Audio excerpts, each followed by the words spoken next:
My fellow Americans, last night I sat at the White House pool, accompanied by the Secretary of State and Homeland Security and my Chief of Staff.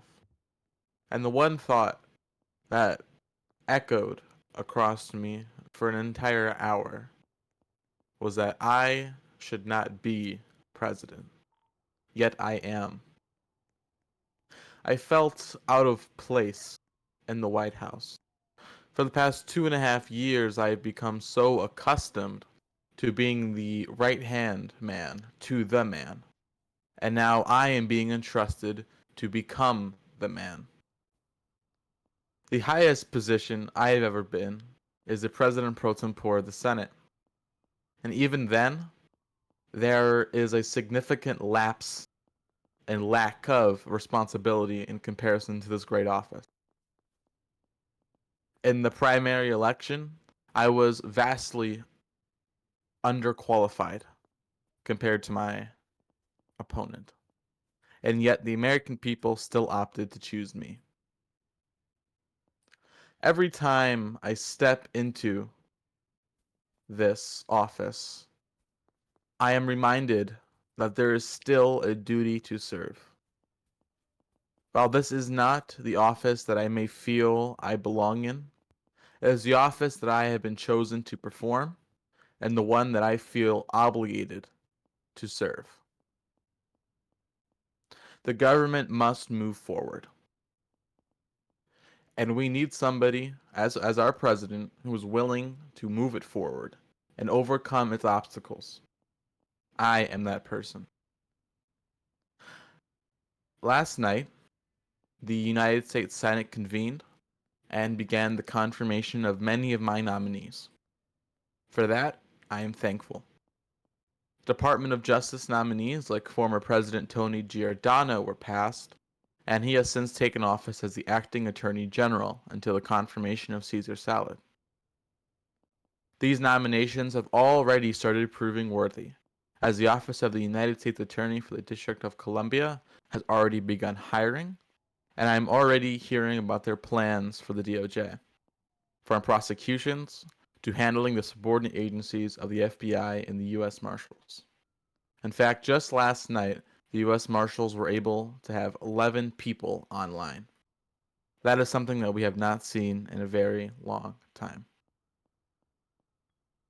In addition to our Department of Justice nominees, we also saw the confirmation of nearly all of our defense nominees, including the nominee for Secretary of Defense and the Chairman of the Joint Chiefs. This has allowed us to begin the work of our military. The current state of our military, to be quite frank with you all, is not great. If we were to go to war today, I have said this today, I have said this before, and I'll say it again, we would lose, and we would lose hard.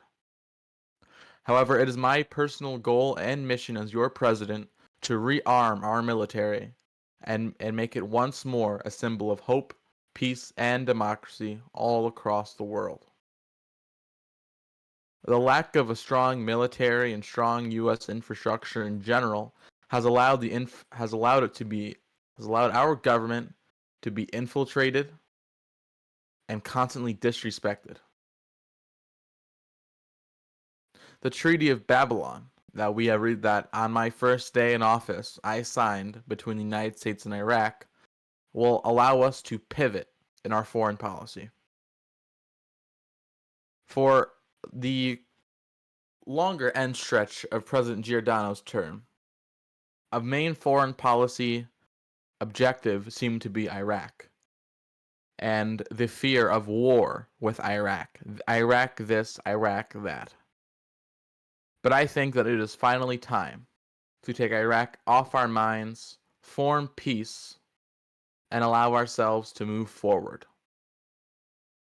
In moving forward, I hope to accomplish something that has not been seen in a very long and of quite a few administrations. The formation of a North Atlantic Treaty Organization. That is a goal, and that is something I intend to accomplish within the next month.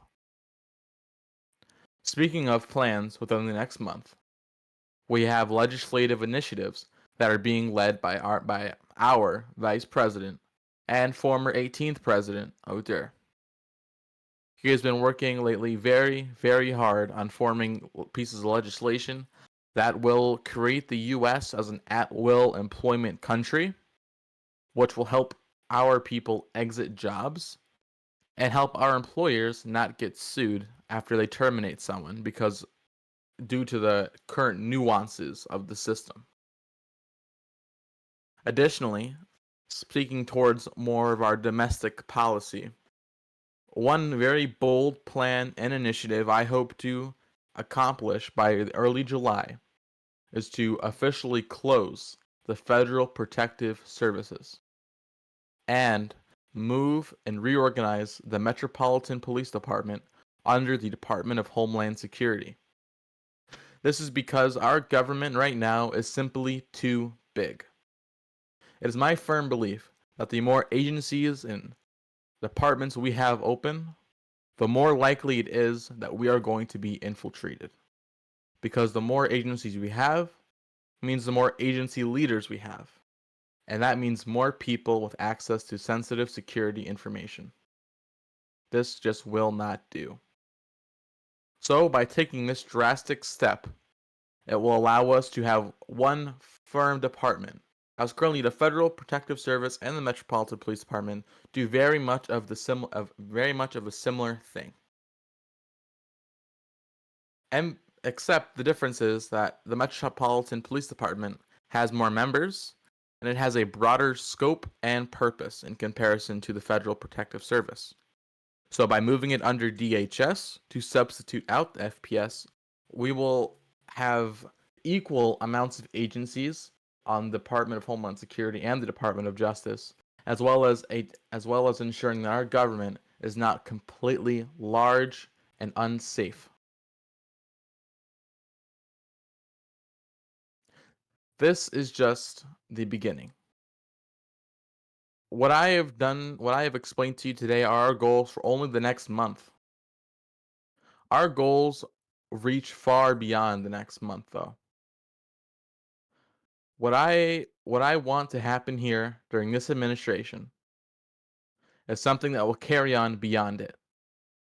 For a very, very long time, many presidential administrations end, and all of their work is completely erased by their successors.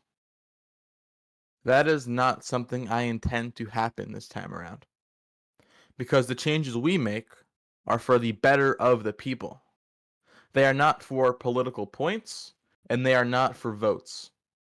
They are for the betterment of our people, our population, and the people who work hard every single day in this group and are spending hours for whatever reason to make this group a fun place.